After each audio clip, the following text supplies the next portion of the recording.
Hello and welcome back. Today we're going to be talking about a plot diagram.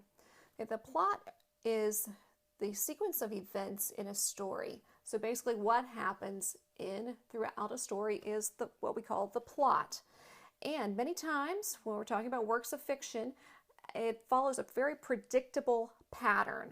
So we're going to talk about that pattern today. And as you can tell, it looks kind of like a mountain.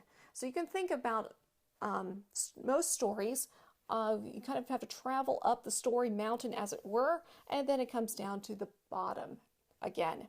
We start off with what's called the exposition.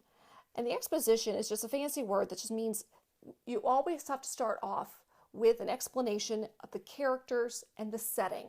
So in other words, what is going on in the story? We've got to get our reader oriented with the characters, the who or the what, and then the setting, the where or the when. We move on, we're going up the mountain now, and then we're introduced to the problem. So there's always a problem or a series of problems in every book. So the problem is introduced. A character is going to face a series of obstacles, a series of complications. So there's the problem, and then because of that problem, something else happens and something else happens until we get up to the top of the mountain here, and we have the climax. It's also sometimes called the turning point. The climax is the tensest part of the story, where you're not sure what's going to happen next.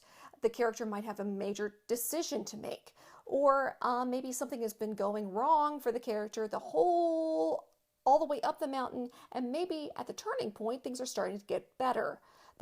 That's what we could consider the climax of a story. Well, after the turning point or the climax, well, then we're starting to go down the mountain, and we call that the falling action. The problem is beginning to be resolved. The story is ending.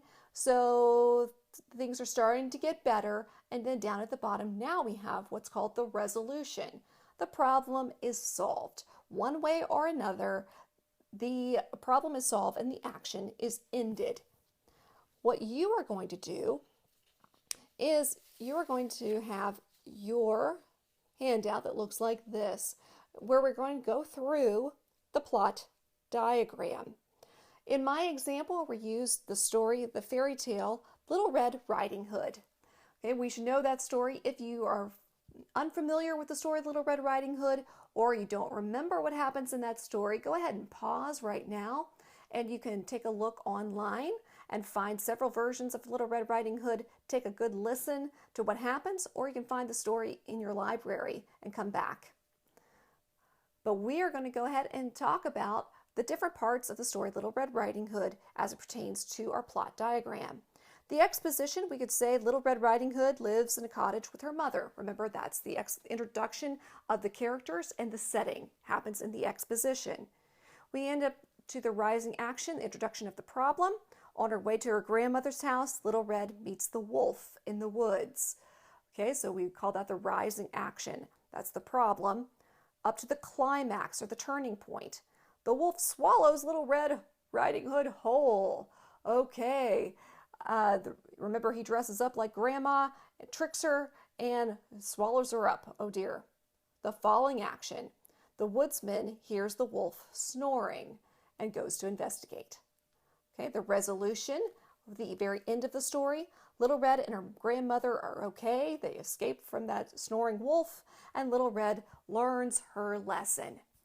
Now it is your turn. Take the story that you've read and try to go ahead and fill in the parts of our plot diagram. Happy reading!